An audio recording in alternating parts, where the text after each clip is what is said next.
The high school chess club roared with laughter when I walked through the door, unaware that I was a grandmaster who had already defeated several world champions. I arrived at the Lincoln High Club meeting on a Thursday afternoon in September, a backpack slung over my shoulder and clothes bought at thrift stores that were too big for me. The room smelled of old books and the tension of teenagers wanting to belong. About a dozen students were seated at folding tables, surrounded by cheap plastic chessboards on all sides. Everyone looked up when I appeared as if I had interrupted a sacred ceremony. The club president, a senior named Dominic Yao, stood at the chalkboard where someone had written in red marker, "State championship or nothing." He looked me up and down with a look that screamed I didn't belong there, from my scuffed sneakers to my faded jacket. He lingered on my face with barely concealed contempt. Dominic asked if I was in the wrong seat, his tone making it clear he expected a yes. I said I wanted to join the chess club, and the room erupted in laughter. A girl with pink highlights named Veronica Lim let out a hearty laugh as she covered her mouth in mock politeness. Dominic looked at the vice president, a burly guy named Trevor Banks, and asked if I even knew how the pieces moved. I replied that I understood some chess, which made Trevor laugh until he was crying. He explained that this wasn't a club for beginners, but real competitive chess for those preparing for state and regional tournaments. He recommended I go to the school library, which had books on how to learn the basics. I stood there, letting them enjoy the moment, because I had discovered over the past 3 months that revealing who I was only made things harder. My name was Alexis Bolkov, and I had earned the title of Grandmaster at age 14. Having defeated 3 world champions in tournaments across Europe, I had competed in 12 countries, trained under the legendary Viktor Kobalenko, and by age 16 was ranked in the top 50 in the world. But those accomplishments belonged to a previous life, one that was shattered when my father went to prison for embezzlement and my mother brought us to this small town in Oregon where no one knew me and wanted to keep it that way. The last thing I needed was the attention that would come with discovering that I had been a chess prodigy, because that attention had already destroyed everything once. Dominic said I could stay and watch if I promised not to bother the royals. He pointed to a chair in the corner next to a dusty cabinet with exactly 3 vintage trophies from decades ago. I sat down, pulled out a notebook, and pretended to do homework as I watched the games begin. Veronica was playing a beginner named Kevin Park, who clearly admired her because he got nervous every time she spoke. Trevor challenged a veteran named Aisha Rahman to a rematch of the previous game she had lost. Dominic went from table to table shouting advice so everyone could hear how much he knew about theory and strategy. Their games were mediocre at best. Kevin played scared, making defensive moves that any decent player could use in less than 10 moves. Veronica memorized openings but didn't understand the principles behind them because she stuck to textbook moves even when the position called for something else. Trebor attacked hard but without a real plan, just pushing pieces forward to see if it would work. Aisha was by far the best of the group, the most solid, but she doubted herself and let obvious tactics slip by. Dominic's advice was textbook phrases that showed he had read about chess but didn't really understand it. Watching them play was like watching someone who learned to cook from recipes but never developed any intuition in the kitchen. After about 30 minutes, Dominic noticed me watching them and asked if I understood what was happening on the boards. I said it looked like a normal positional fight. Trebor let out a derisive laugh and explained with an air of superiority that they were applying advanced strategic concepts that were far beyond my comprehension. Veronica added that chess at their level required years of study and practice that someone like me probably couldn't appreciate. I nodded and went back to my notebook, writing down Aisha's game position and mentally calculating the forced checkmate in 7 moves that she was ignoring. Trevor's game would be over in 4 if his opponent saw the approaching knight's fork. Dominic was guiding Kevin towards a move that would cost him the queen in 3 moves. I wrote it all down and fell silent. The meeting ended with Dominic announcing that the regional qualifier was in 6 weeks and that everyone needed to practice daily if they wanted to have any chance. He remembered that Lincoln High hadn't sent anyone to the state finals in 8 years and that this would be the year of change. Everyone nodded seriously, as if he had given a historic speech as they packed up the pieces. Veronica saw me still sitting and asked if I would be back. I said I probably would, and she exchanged a look with Trebor that made it clear they thought it was a shame. Dominic warned that in order to become an official member I had to pay the dollar dues and commit to attending all meetings and practices. I said I would think about it and left before anyone could ask more. My mother picked me up in our 15-year-old Toyota that barely started. She asked how my first day of chess club had gone. I said it was quiet, but she could hear in my voice that it hadn't been quiet at all. She asked if I had talked about my past and I said no, that we had agreed to keep that part a secret. She seemed relieved, because she was still dealing with the aftermath of my father's prison. The last thing we needed was reporters hounding us when we discovered that the imprisoned oligarch's prodigy son was living in Oregon. We arrived at our small apartment in silence, while I wondered if hiding who I was had been the right decision or just the easiest one.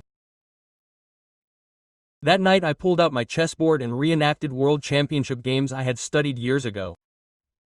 The pieces moved in patterns that were more familiar to me than any home I had in the last 3 months. Chess was the only place that still made sense, the only place where the rules were clear and talent truly mattered, not the family you had or your parents' money. I had lost my father, my house, my country, and my reputation, but I still had chess. No one could take away the patterns I had learned, the thousands of games I had memorized, or the instincts forged over years of tournament play. That was mine. It didn't matter where I lived or how anyone saw me. I returned to the club the following week with the dollars I had earned washing dishes at the restaurant where my mother worked. Dominic took the money and wrote my name on the list, which already had 12 others.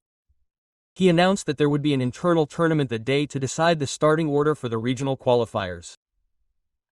Everyone would play against everyone else in rapid games of 15 minutes per player and the score would determine the ranking. The winner would take first place and the honor of representing Lincoln High as the leader. He looked at me intently as he explained that the tournament was for experienced players only and that perhaps I should just watch. Being so new, I said I wanted to participate. And Trevor laughed and said it would be my funeral. The tournament began with me facing Kevin in the first round. He set up the pieces and shook my hand, which I shook firmly.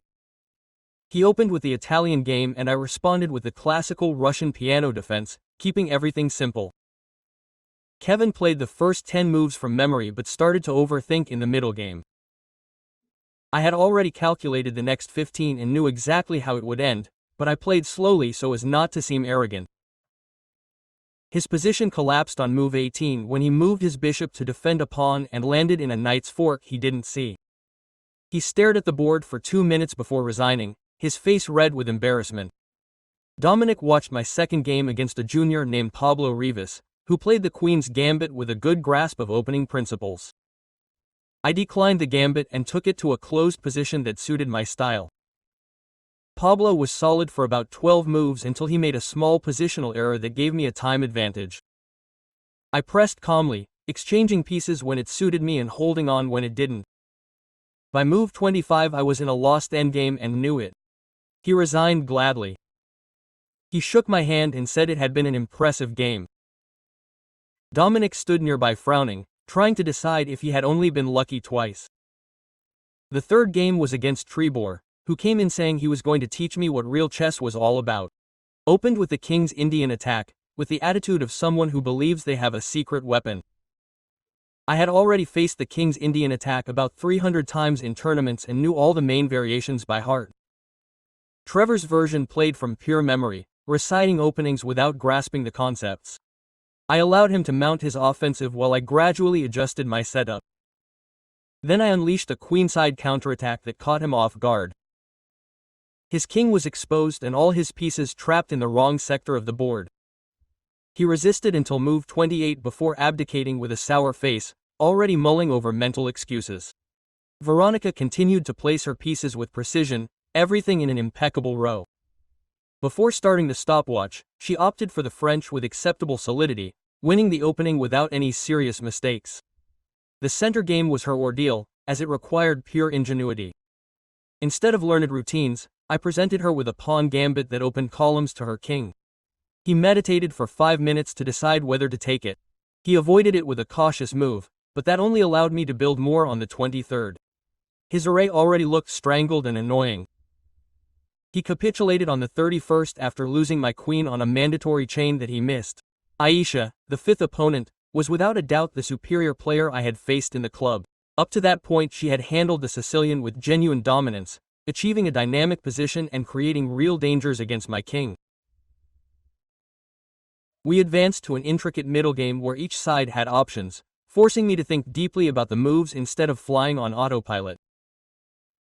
She found solid defenses and forced me to constantly calculate to preserve the advantage. The rest of the club gathered to watch, as it was a balanced duel. Really, I closed with a tactical combo in the closing, although Aisha pressured me like no other. Then he shook my hand and commented that he had enjoyed the match with a look that betrayed respect for a pair in tune. The sixth round was against Dominic again and the room fell silent as we sat down. He came undefeated and expected an easy win. He started with Ruy Lopez with the aplomb of a veteran winner. I replied with Berlin, seen as the strongest wall against Ruy Lopez. Dominic dominated the main routes, but I dragged him into a somewhat strange detour that I reviewed thoroughly with Victor. Tempo A. He began to think more about each move, wasting the clock, while I flowed quickly, since I had those setups recorded. The middle game was equal in pieces, but in terrain I had a slight advantage and that margin swelled move by move. Dominic's face reddened. As his position deteriorated, he went from expecting an easy win to fighting for a draw and then just weathering the storm. His tempo dwindled and he faltered under the stress. I captured a pawn. I mutated into a winning lock-in technique, although it required precision. Dominic tried feverish moves, but they were easy to disarm. He abdicated with 3 minutes remaining, getting up abruptly and leaving without shaking my hand. Trevor asked where I had honed that style and I replied that I had practiced intensely. At the previous institute, Veronica was suspicious and dumbly brought up where that center was. I replied that it was in Europe and diverted the thread by claiming a hurry for the next round. At the close of the event I swept 12 tables undefeated. The final podium crowned me with 12 points, Aisha silver with 9 and Dominic bronze with 8.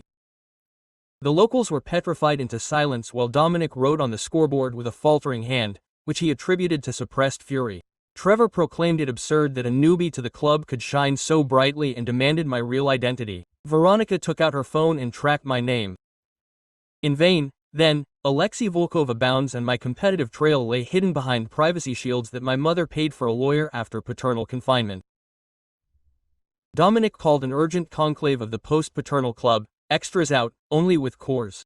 He stated that it was urgent to debate whether he could contribute to Lincoln High for the regional. Trevor argued that it was obviously too elite for high school and that he was misrepresenting something. Veronica claimed that it was unfair for rivals to take such a superior signing. Aisha, to her credit, argued that as a registered and fee-paying member she had every right to compete regardless of rating. Pablo backed Aisha. Better to celebrate an ace in ranks than to veto it. The confrontation lasted 20 minutes until Dominic issued a vote. The result was 6 to CU prom inclusion with Dominic, Trevor, Veronica and Kevin against. Dominic ruled resolute, but demanded to validate authentic registration in the next session. His tone insinuated a bet on my failure. I accepted calmly and left, listening to Trebor mutter that something about me didn't add up. My mother was waiting in the parking lot. I told her about the favorable vote plus suspicions. She asked if it was sensible and I replied that the board was the only vestige of my past and I wouldn't let it go. The following week I went through papers and Dominic scrutinized them for any fraud. Eventually it turned out that they seemed legitimate and he filed them away with obvious frustration. He announced a 3-week qualifier, sending 6 top players per club rank. He would go as the boss. The bid. It smelled like favoritism, but they kept quiet. Practices got tougher. 3 more weekly practices. In them, Dominic isolated me from elites and paired me with rookies, claiming to nurture weaklings, obvious sabotage of my pre-EP. But I kept quiet for 2 weeks before regionals. A guy in a fancy suit burst into our humble apartment. His name was Lawrence Finch, private bloodhound of paternal exorcise. They found us in Oregon and were probing to see if I would testify about my father's ventures. Age 14. When nailing shackles, I was unaware of his dealings. Finch denied rumors. Papers prove I attended summits and saw finances. He gave Mother a subpoena to testify in 2 weeks, coinciding with a regional selective board. Mother turned pale and threw him out. After the march, so. I knew he would come soon. I swore not to testify, since I knew nothing key. He sensed using me to blame only him for shared misdeeds. He called a lawyer. Valid subpoena but postponable due to minor and complicated lawsuit. It would cost little gold, but I would try. I investigated the tournament, probably opting between trial and board. Mother looked at me exhausted. We will solve it, but I hesitated deeply. In subsequent practice I failed by mind in subpoena and consequences. Dominic caught him and pricked him. Your farce appeared under pressure. Trevor. Good luck, Cluvera, this is your roof. I fell to Aisha in simulation. Distracted, I gave way to center while mulling over legalities and oaths. Post, asked if okay. Yes, bad day, hesitated more, gave up. That night. Anonymous SMS, we know your real self. With link to fossil note about paternal imprisonment, naming me son. In Russian, machine translated blurry. Father painted as chess magnate, obsessed who subdued me to GM while stealing millions from partners. Photo of me, 15 years old with Moscow Cup, unmistakable youthful face. Note conjectured to know paternal crimes and perhaps laundering via false chess awards. Total fake. It came out in fury scandal. Presses vomited morbidity. I showed Mother. Blind lawyer. Privacy failed. Get ready. Identity exposure. The next day someone at the school printed the translation of the article and placed copies all over the walls of the entire building. My Russian name was highlighted in yellow marker, and someone had written chess club fraud on it. I tore out everyone I could find, but there were dozens. Students who had never spoken to me before stared at me in the hallways and whispered by lunchtime, everyone already knowing that the silent boy who had joined the chess club was actually a disgraced Russian grandmaster with his father in prison. Domenico came into the lunchroom and said we needed to talk. He was angrier than I had ever seen him. We gathered in an empty classroom with Trebor, Veronica, and the club's advisor, Mr. Leopold. Dominic threw a copy of the article on the table and demanded to know if it was true. I admitted that my father had indeed been arrested, but that I had no connection to his crimes and that the insinuations in the article were completely false. Mr. Leopold asked if I really was a grandmaster, and I acknowledged that I had held the title before. Trebor exploded and accused me of lying to everyone by hiding my past. Veronica said I had deceived the club by posing as a beginner when I was actually a professional. Dominic argued that my presence contravened the spirit of the school chess competition and that I should leave the team immediately. Mr. Leopold, to his credit, argued that lying by omission did not amount to fraud and that as a regular student at Lincoln High I had every right to participate in official activities. He asked why I had not mentioned my history, and I explained that I wanted to put my father's scandal behind me and start over. I added that I would understand if they decided to expel me, but that technically I had not broken any rules. Dominic replied that I had broken the most important rule, which was to be honest with my teammates. He insisted that trust was essential in a club and that I had destroyed it by hiding my true identity. Other senior members began to arrive and wanted to know what was going on. Within minutes, everyone knew my secret, and the room was divided between those who believed I should leave and those who didn't. Aisha raised her voice and stated that she didn't care about my past or my father's crimes. She said I was excellent at chess, that I could help the team win, and that was all that mattered. Pablo agreed, stating that my personal history had nothing to do with my ability to represent the school, but Dominic had the majority and called for a new vote on my continuation. This time the result was 8-10 against my remaining in the club. Mr. Leopold stated that he could not override a democratic decision of the members, and that I was officially out of the team. I left the classroom with Aisha following me into the hallway. She apologized and said it was unfair, but that she couldn't change anything. I replied that it was okay, that I understood, and that I expected it to happen sooner or later. That night, the lawyer called and said he had managed to postpone my deposition for another 2 weeks, although the judge still wanted me to testify at the end. He added that Lawrence Finch had been asking questions around town about me and that he was apparently the one who leaked my identity to the school. My mother asked if we should move again, and the lawyer replied that it would be suspicious and could complicate the legal situation even more. He recommended that I stay calm and avoid any exposure that would attract further attention. I told him that I had just been kicked out of the chess club, and he thought that was probably for the best, since participating in tournaments would generate exactly the kind of publicity that was best avoided. The next few days at school were difficult. Students who had never shown any interest in chess suddenly had very strong opinions about whether or not I should have competed. Someone created a poll on social media asking whether it was fair for a grandmaster to participate in high school tournaments, and it received hundreds of responses. The local newspaper ran articles about the chess scandal at Lincoln High, with Dominic stating that I had misrepresented myself and betrayed the trust of my classmates. The article mentioned my father's imprisonment in Russia and allegations of embezzlement. Although unrelated to chess, my mother received a call from work and was told that she should take a few days off until the situation calmed down.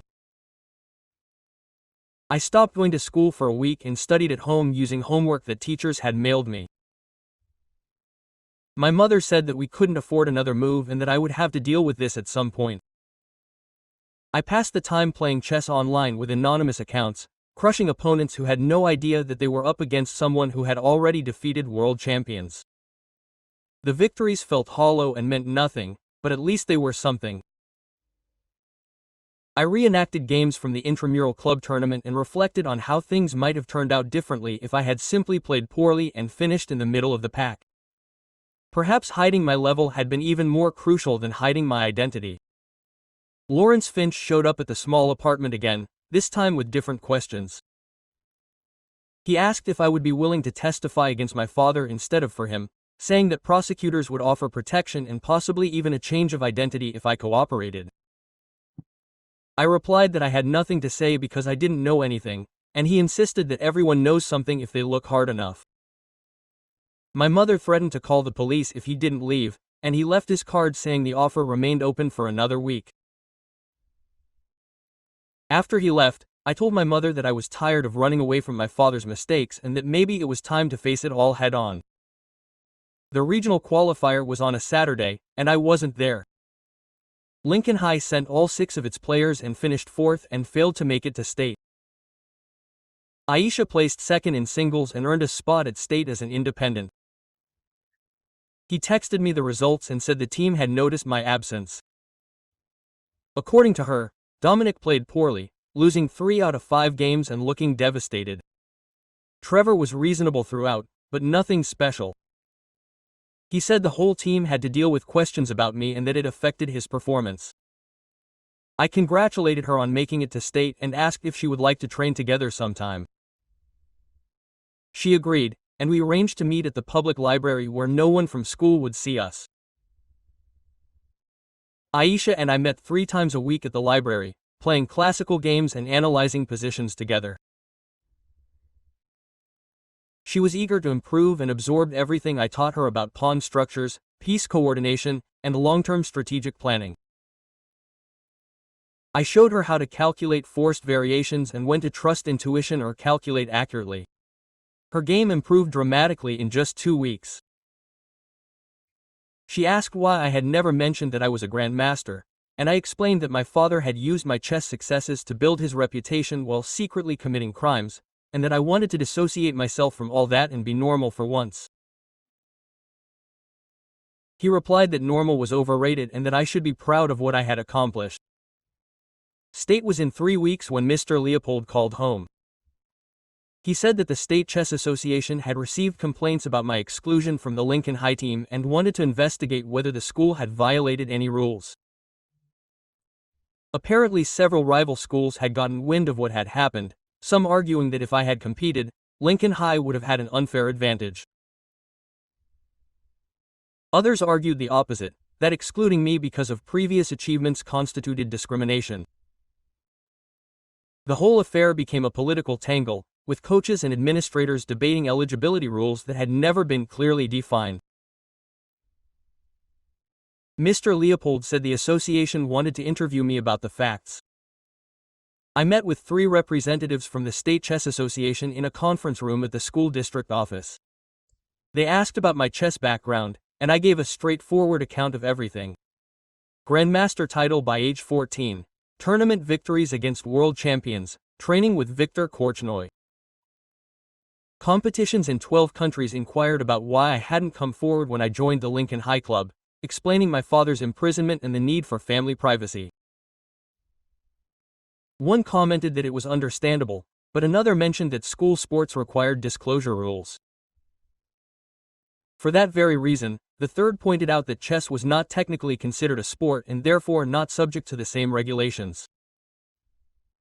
They thanked me for being available and said they would decide in a week. The ruling came 5 days later in an official letter to Lincoln High School. The State Chess Association determined that I had been eligible to represent Lincoln High all along and that the club had violated my rights by voting me out based on my level and background. However, since the regional qualifier had already passed and Lincoln High did not qualify as a team, the decision was essentially symbolic. The letter added that the association would be introducing new guidelines requiring all school chess clubs to declare players with international ratings or professional titles, but those rules would only come into effect from next season. Mr. Leopold called to report the news and said I would be welcome back to the club next year if I wanted to. I said I would consider it, but I wasn't really sure I wanted to be part of a team that had turned against me so quickly. Aisha called and mentioned that my decision had caused even more divisions in the club, with some members arguing that they had been right all along and others believing that the state association was overstepping its authority. Apparently Dominic had threatened to resign as president if I returned and Trevor was fully behind him. The club was disintegrating over a matter that was on paper simple. A student who wanted to play chess should be free to do so. Somehow, however, my father's crimes and my past successes had complicated everything. I confessed to Aisha that I was leaning more toward just supporting her in her preparation for state and leaving everything else aside. We increased the intensity of Aisha's training sessions, now practicing 5 days a week. I shared with her my arsenal of openings against the most common defenses, and we practiced endgames that were likely to be featured at state. She absorbed the content with great speed and had an innate tactical intuition that only required a little bit of refinement. Within days, she was able to calculate 3 moves deeper than before and could detect combinations that I hadn't even explained directly to her. I realized that she had genuine talent that had been limited by the average instruction at Lincoln High. With the right guidance, she could compete at the college level or even higher. The state championships were held in Portland inside a convention center. Aisha's parents drove there and invited me to come with them since I was coaching her. My mother gave me permission, and we set off on the 2-hour drive in relative silence. The tournament was divided into 4 skill levels, with Aisha competing in the second highest, which was for advanced high school players.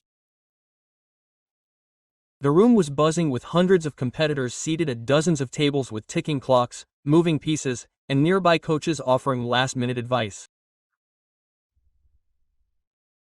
I settled into the observer area to watch Aisha's first round against a veteran player from a Portland high school.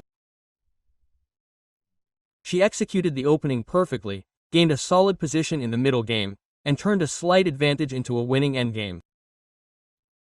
Her opponent resigned after 40 minutes, and Aisha beamed at me. The second round proved more difficult against a junior skilled in chaotic and tactical positions. The game turned wild, with both players launching attacks on the opposing king and sacrificing material left and right.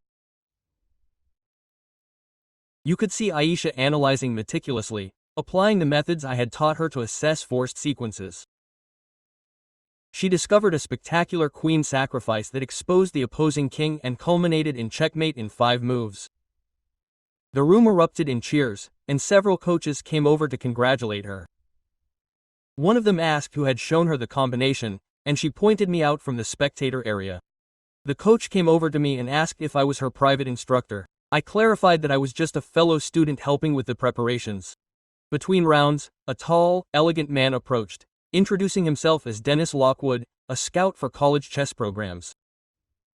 He said that Aisha's performance had left him speechless and wanted details about her preparation. I explained that I was simply a student at his school helping with the practices. He inquired about my personal background, and I sidestepped him by mentioning that I had played informally years ago. He handed me his card and added that if I was interested in training or competing at the college level, he would be happy to talk.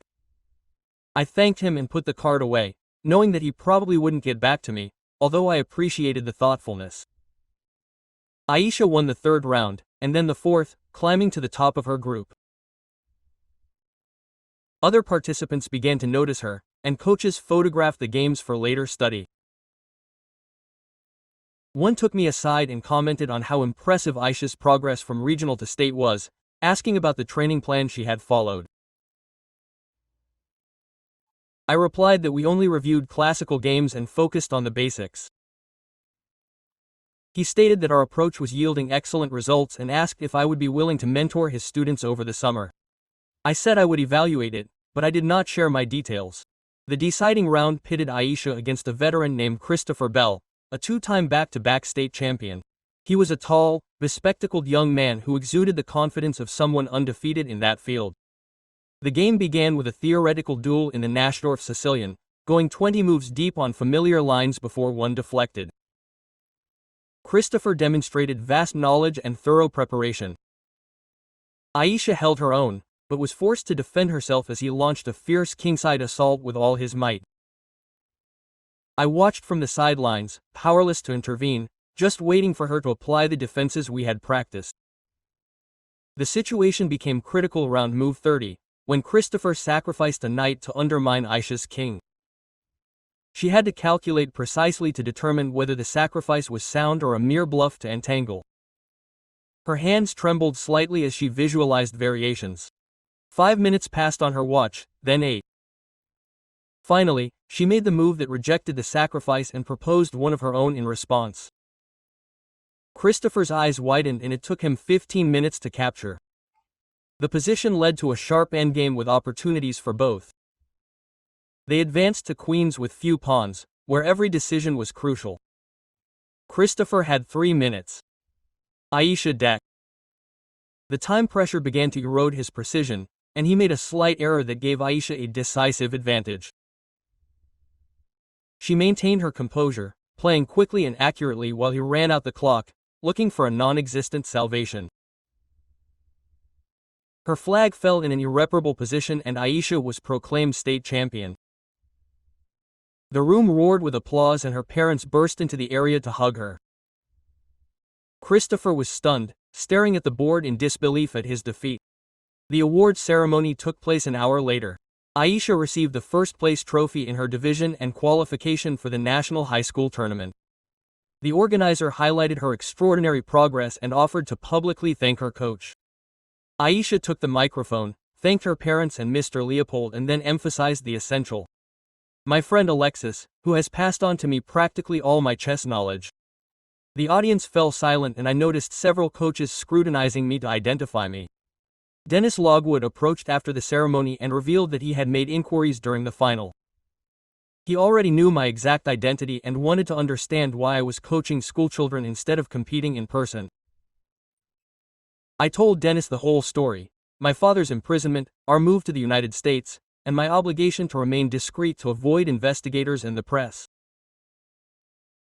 He listened attentively without judgment and acknowledged the complexity, but he felt I was wasting a gift by hiding. He argued that chess required competitors like me, regardless of family background, and that evading my abilities benefited no one. I expressed appreciation for his perspective, but my primary focus was protecting my mother and sparing her further complications. He respected my position, returned his card, and asked that I contact him if I ever reconsidered competing or training professionally. On the way back, Aisha thanked me repeatedly for the lessons and stated that she would not have succeeded without my guidance. Her parents inquired about how she had acquired such chess proficiency, and Aisha revealed that I was indeed a grandmaster, which nearly caused her father to lose control of the vehicle. He stopped the car, turned to me with wide eyes, and asked how a GM could be living in Oregon coaching high school students. I offered him the rundown on my father and our quest for anonymity. Aisha's mother expressed understanding and vowed not to divulge it.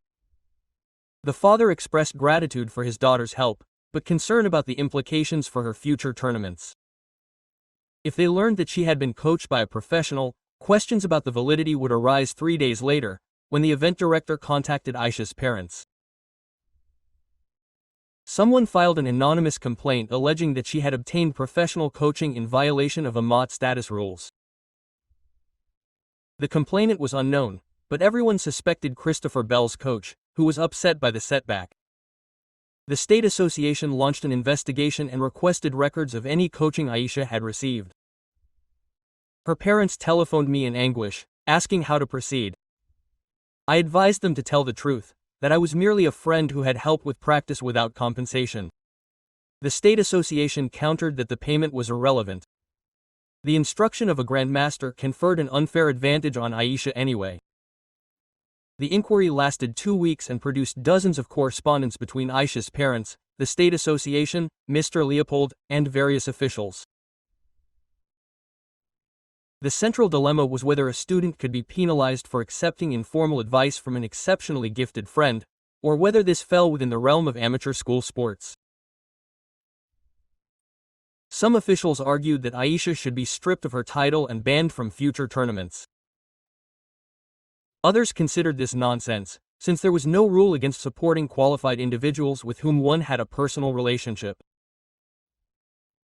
The controversy escalated to the point that the state association called a formal hearing to settle the matter once and for all. The hearing was held on the premises of the State Office of Education with Aisha, her parents, Mr. Leopold, and me occupying one side of a long table. On the other side, 3 representatives of the association, together with a lawyer who defended the interests of the entity, requested that I detail my participation in Aisha's chess progress. I recounted the chronology of our practice sessions in the library. I emphasized that I had never received any payment, that I had never promoted professional coaching services, and that I was simply supporting a friend in her progress. The lawyer inquired about my professional background, and I acknowledged my grandmaster rank, as well as my track record in competitions. At that point, he alleged that my intervention gave Aisha a superiority that the other students did not possess, contravening the principle of fairness in student chess. Aisha's father stood up and stated that this was implausible. He asked whether the children of parents who were doctors were prohibited from requesting help with their homework or whether the descendants of musicians were prevented from receiving music lessons at home. He stated that the state association was establishing a capricious criterion that would penalize students for having gifted acquaintances or relatives. Mr. Leopold added that the Lincoln High School Chess Club had voted to remove me from the group. The school had therefore taken great care to avoid such a scenario, which left the officials visibly upset, and they called a recess for consultation. We remained in the hallway for an hour and a half until we were called back. The verdict was narrow, but ultimately came down on Aisha's side. The state association ruled that informal coaching provided by friends or relatives was permissible regardless of their level of expertise, although any coaching connections would then have to be disclosed prior to the event. Aisha would retain her state championship crown and be eligible to compete in the nationals, although I would have to officially register as her coach if I continued to work with her. Officials stressed that the ruling would apply to future incidents and that they were working on specific rules to prevent similar conflicts. Aisha's parents were greatly relieved and expressed their gratitude to those present. As I left the facility, one of the officials took me aside and said that they were aware of my family's circumstances with my father and did not wish to burden my life, but that competitive integrity demanded honesty. Although such honesty was uncomfortable, the national championships were scheduled for 5 weeks later in Atlanta, and Aisha asked me if I would continue mentoring her. I responded in the affirmative, although I cautioned that we should proceed with greater caution, meeting at her home rather than in a public space and keeping practices private. Her parents agreed to host the sessions and even set up a dedicated chess space, complete with boards, computers for consulting databases, and a whiteboard for studying. I began going there 4 days a week, assisting Aisha in her preparation for the specific opponents she would most likely face at the nationals. We examined her previous games, identified weaknesses, and designed opening repertoires tailored to take advantage of those weaknesses. This was the kind of elite training that I myself had received from Victor in the past, and it was evident that Aisha was progressing day by day. 2 weeks before the nationals, Lawrence Finch once again turned up at our small flat, this time with a subpoena for my mother to give evidence about my father's accounts. She was being included in the witness list, despite her insistence on her total ignorance of business matters. The solicitor indicated that the prosecution was in a bind because the case against my father's former colleagues was falling apart and they needed additional witnesses. My mother broke down in tears and stated that she could not give evidence, as she truly did not know anything relevant. I informed Finch that we would meet at the courthouse and slammed the door in his face. My mother said that she could bear to fight this any longer and that perhaps it was time to accept it and end it all. The deposition was scheduled for the same week as nationals, which meant my mother would be wrapped up in legal proceedings while I would be in Atlanta accompanying Aisha. She insisted that I attend the pageant and that she would face the deposition alone. I replied that there was no way I would abandon her to the prosecutors. She argued that my preparation work was crucial for Aisha and that I had already given up too much because of my father's missteps. We debated the issue for a couple of days until the lawyer called with an unexpected surprise. My father had agreed to testify against his former teammates in exchange for a reduced sentence, and the prosecutors no longer needed my mother or me as witnesses. The orders were lifted and the scrutiny of our family was officially over. My mother shed tears of consolation and suggested that we could finally move forward. We flew to Atlanta with Aisha and her parents, staying at a hotel near the convention center that hosted the national championship. The event was huge, with over 300 of the top high school chess players from across the country competing in various categories. Aisha was competing in the Premier Division, reserved for the top 50, a level above any competition she had ever faced. I spent the days leading up to the tournament analyzing her potential opponents' games and developing individual tactics for each. We reviewed openings, rehearsed endgames, and worked on mental aspects of coping with the tension. Aisha was anxious but focused, absorbing each lesson with the dedication of someone who understood that this was her chance to make a name for herself on a national stage. The tournament began with Aisha winning solidly in the opening 2 rounds, perfectly executing her prepared opening lines and demonstrating solidity in capturing superiorities. The third matchup pitted her against a competitor from California, an expert in daring offenses and tactical entanglements. The game was chaotic, with mutual attacks, and I watched as Aisha struggled to discern all possible lines. She resisted tenaciously. But finally, she gave in to an ingenious sacrifice by her opponent that shattered her defensive structure. After the match, she went to the rest area in low spirits. I told her that the loss actually proved beneficial in revealing areas for improvement. We spent an hour dissecting mistakes and coming up with strategies to better master such scenarios. In this way, Aisha reacted in the opposite direction, winning the next 3, once again climbing into contention for the top 10. The 7th round pitted her against the overwhelming favorite, a veteran from New York nicknamed Nathan Cross, who had occupied the first place in the school rankings 2 years earlier. Nathan had a clean sweep of victories and was predicted to win the title comfortably. The match attracted numerous spectators and several coaches eager to see how Aisha would hold off the leader.